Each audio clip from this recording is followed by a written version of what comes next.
What's up, everyone? Welcome to this day in Philly sports history for June 16th, 2023. I'm your host, Jim Montgomery.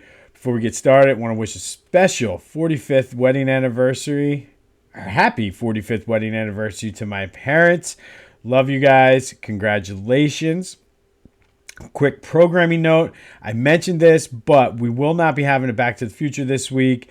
I have some things just in place that are moving. However, I will say next week there will be one where we're going to take a look, and I got this idea from a Barstool Sports Twitter post. The most beloved teams to never win a championship. Unfortunately, in Philly, we've had quite a few. And what this did then, I'm going to be starting. I'm still kind of figuring out the exact details as far as teams and everything. But it is summer, and to give us something to kind of look forward to every day, I'm going to do a little second place tournament almost, and teams that either made the playoffs or just missed out on the playoffs. I'm going to rank them, put them in a bracket like March Madness style, and have you guys give input onto who should move forward as to who the most beloved non-winning team in Philly sports history is. So stay tuned for details on that. Flyers news. John LeClair and Patrick Sharp were both hired as special advisors to the hockey operations department.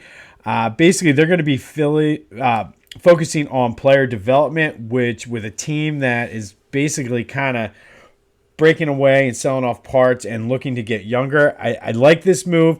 I'm okay with it, especially with LeClair coming back. Yes, it's part of the old boy network. I get it. But I think LeClair's experience and just so he has the experience as a player, but he also has sort of that, and it's important for Flyers fans, it's important for the organization to keep that culture. So I think it's a good fit. Maybe, again, I'm blinded because these are guys I grew up watching. I don't know.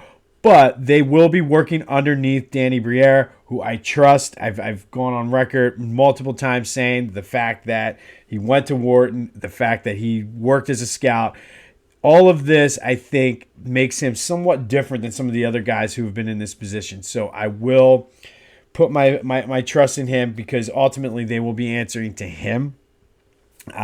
Sixers news, it seems like they're likely out on trading for Bradley Beal. They believe that Maxey can be an all-star. I do too. I'm actually fine with that because ultimately he is a little older too, and then you're going to be in a situation where you're tied to a contract with an aging player. I say go all in on Maxey, see what you got with him. Nick Nurse is known for developing young players. Let him get a year under him. I think Maxey has one more year, or this could be his contract year. See what you got, and then go from there. Like I said, I'm okay with that. Another big win for the Phillies yesterday afternoon, I should say, 5-4. That's 4 straight series now. They've won 10 of their last 12 games. Nola looked okay. He had the bad inning. Again, the Little League bad inning. It's still kind of plaguing this team. But it wasn't 100% his fault. It was an error that kind of moves some players up. You pitch a little differently with a runner on third, and he made a bad pitch, and Marte knocked it out. But the offense is rolling, really clicking right now. I like when Stubbs comes in because he's good for one bunt base hit a game. It's just amazing how great of a bunter he is and how he's able to just place it and just beat it out. Unfortunately, because the Marlins and Braves have also been hot in their last 10 games, 12 games, Phillies are only still 7.5 games back. They're 3 games behind the Marlins, but it looks like I think they were like 2.5, 3 games above the Mets.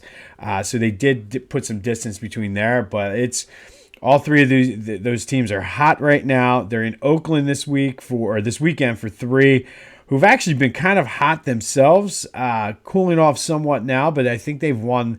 I think they're 7-2 or 7-3 or 8-2 in their last 10 as well. They beat the Rays, so it's not going to be as easy of a series as we thought. Hopefully they can stay focused because there's a big week coming up next week at Citizens Bank Park. You got the Braves and the Mets in town, but Phils keep rolling. Like I said, let's take 2 out of 3, keep winning those series, and see how the wins pile up, and everything will work out right, and you'll start moving up the standings. I still want to see what they're going to do about the 5th starter, but worth watching, but nothing we can do about that now. What we can do now is Father's Day is this weekend, and PhillyGoat.com has just released a shirt. Don't know if you're going to be able to get it delivered in time, but you can print something out and say, hey, Dad, I got you this. But the Phillies have been fighting, and the Fightin' Phils, they have a new fighting shirt with basically it's the boxing gloves with the Phillies, the old school Phillies P, like the boxing gloves. It's actually a really cool shirt. You get it in the maroon color like this. It's phenomenal. Again, like I said, I think I'm just going to start getting automatic deductions out of my paycheck for Philly Goat, because every time they say, oh, we have a new shirt, new this, new that, I'm like, oh, I love it. But that's PhillyGoat.com. You use the promo code Jim Montgomery for 10% off of your order.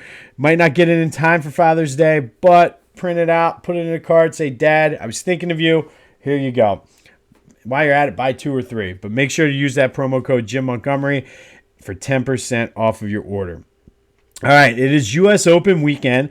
So today we're going to go back to 2013, and on June 16th, 2013, it was the final round of the U.S. Open that was played at Merion Golf Club on the East Course. Justin Rose won with a score of +1/2 over Phil Mickelson, who is like the king of second-place finishes in the U.S. Open. And Jason Day, he shot even par on the final round to win. He became the first English player to win since 1970. That was Tony Jacklin, if you're scoring at home. And it was actually the first British guy to win, or English guy to win a major since 1996 when Nick Faldo won the Masters. Also on this day on the course, Sean Stefani got the first ever hole-in-one at a U.S. Open at Merion. On the 17th hole, he did that on the final round. But on this day, back in 2013, Justin Rose won the U.S. Open, played at Merion Golf Club, just right down the road in Ardmore. All right. It is still rivalry month, and today we're going to switch gears a little bit and go to college. And admittedly, a team that I have a deep hatred for. However, we're going to talk about the Seton Hall Pirates, who are one of Villanova's biggest rivals in men's basketball. They've played Seton Hall more times than any other team in history, 112 games. Nova leads the series 75-37. So it's been pretty one-sided, but the familiarity there, and Nova has played some big games. In 2016, Seton Hall beat them for the Big East Championship. Nova got their revenge in 2019 for the Big East Championship. And then there was the 2017 Big East semifinal, which was a monster game. I actually remember this game. Lots of close games in this series. It goes back so long. So for these two teams to know each other so well, that's where it becomes the rival. If I had to give a rating, and again, I'm sort of biased because I'm not necessarily a Nova fan. I despise Seton Hall, which I'll get to in a minute. I'm going to give this a 3 out of 5, and here's why. And I bet there's probably a lot of Villanova fans out there that will disagree with this. But when I think of Villanova's rivals, automatically I think UConn, Georgetown, probably Providence, even bigger than Seton Hall. Again, I could be wrong because I don't know the ins and outs. If you ask me Temple rivals, I'd be able to tell you no problem. So I will give this a 3 out of 5. I will give an honorable mention as a rival for Temple. They've only played each other 9 times. Temple leads 6-3 all time, but one of those losses was one of the most devastating losses of my life. The 2000 NCAA second round game up in Buffalo when Shaheen Holloway sprained his ankle. Ty Shine comes off the bench and broke the hearts of Owls fans everywhere. But Seton Hall, I'll give them a 3 out of 5 for Villanova. A big FU from Temple. But let me know what you think, especially Nova fans out there. Did I underrate this rivalry? And just looking at it objectively, too, we always talk about rivals as somebody, it's close. This is like Villanova wins like 65-70% of the time. So how close of a rivalry is it? Is it a bigger game for Seton Hall than it is for Villanova? Let me know your thoughts. Phils look to open their series in Oakland with a win, so they can take 2 out of 3 at least. Flyers making some moves, old boy network, but they're trying to build up the player development side of it for all the young players they're going to be getting in. Be sure to go to PhillyGoat.com. promo code Jim Montgomery for your last-minute Father's Day gifts. This has been This Day in Philly Sports History. Happy anniversary to my parents. I'm Jim Montgomery. Go have yourselves a Friday, and until next time, I'll see you when I see you.